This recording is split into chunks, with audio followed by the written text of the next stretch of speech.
Okay, today I'm going to talk to you about something a little bit uncomfortable, for me anyways, and that's trying to survive in situations where I don't get to have my routine.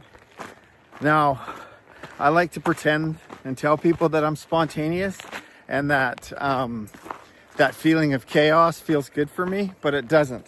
Speaking of chaos, happy 18th birthday, Evie B. Happy birthday, Sweet Pea. Love you. I hope you have a great day. Anyways, I'll give you an example. So a month ago, we were at Nationals in Calgary, and all the parents are there. If you're listening to this, how's your kaleidoscope?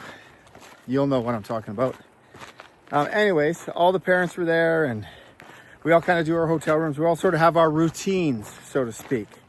And anyways, one morning, I can't remember when it was, but one of the mornings, I think it was the first night there, I must have been really tired, but I actually slept till about 6 or 6:30. I kind of woke up and Evie was still sleeping, so I was going to go downstairs, get a coffee and do some work like I normally do in the morning. But something didn't feel right, and right away when I woke up and saw what time it was, I completely felt rushed, discombobulated a little bit, because I'm normally up at 4:30, something like that, right? And then it gives me 3 hours to work and do what I do in the mornings, which is awesome. But anyways, I woke up that morning feeling rushed, grabbed my stuff, leave the room to go downstairs and grab a coffee. And I get out there and Danny Boy's standing there. Now, Danny Boy is a character, just so you know, he'd be a great cartoon character. A great cartoon character. Anyways, I get up and he's already up. And I'm normally up an hour and a half before Danny Boy is. Anyway, so I saw him. So that threw me off even worse. And then it just snowballed from there. My entire day, because I woke up 2 hours later than I normally do, my entire day was discombobulated. Completely discombobulated. Anyways, welcome back to today's walking talk. We are going to talk about routines and chaos, believe it or not, and how they go hand in hand for your kids. Okay, so why are routines so important? I'll tell you why routines are so important. If everyone, maybe you don't want to, but if the majority of the population, especially kids, can start off a day in routine structure, so they know what's going to happen when they wake up. They take their jammies off, they throw them on the chair, they go to the bathroom, they come out, they grab some breakfast, they get a fart around a little bit, go to the bathroom, brush their teeth, maybe have a bath, hopefully the night before, especially you intermediate kids, because you're starting to stink. They have their breakfast, they get on the bus, they come to school, they have more breakfast, they play outside with their friends, they get into class, they do calendar, teacher might read them a story. Anyways, the point is this: routine creates trust. That's what it does.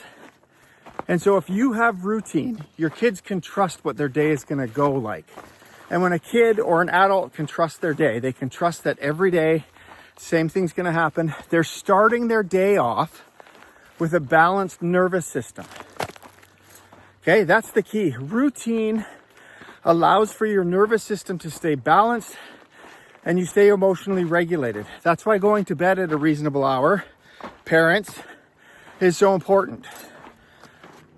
Right? Because it's just routine. That routine gives your kids a fighting chance. So anyways, if your kids can start their day with a routine, now remove the school part because you're at home right now and you're 10 days in. And if you're already running into some turmoil and some discombobulation, it's probably because of the routine. So you're only 10 days in.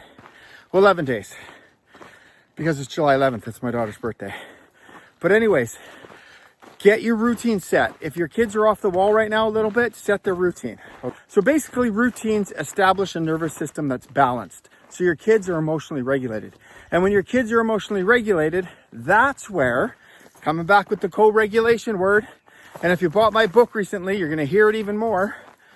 That's where co-regulation comes into play as you unleash the structure. You know, like unleash the Kraken. And essentially that's what you're doing. So as the routine establishes and as your child is kind of chilling out and whatnot, that's when you can take off the reins and open it up to some unstructured activity, right? But make sure you start the day off structured, and then once you create the unstructured activity, that's where you let the chaos begin, especially in the summertime.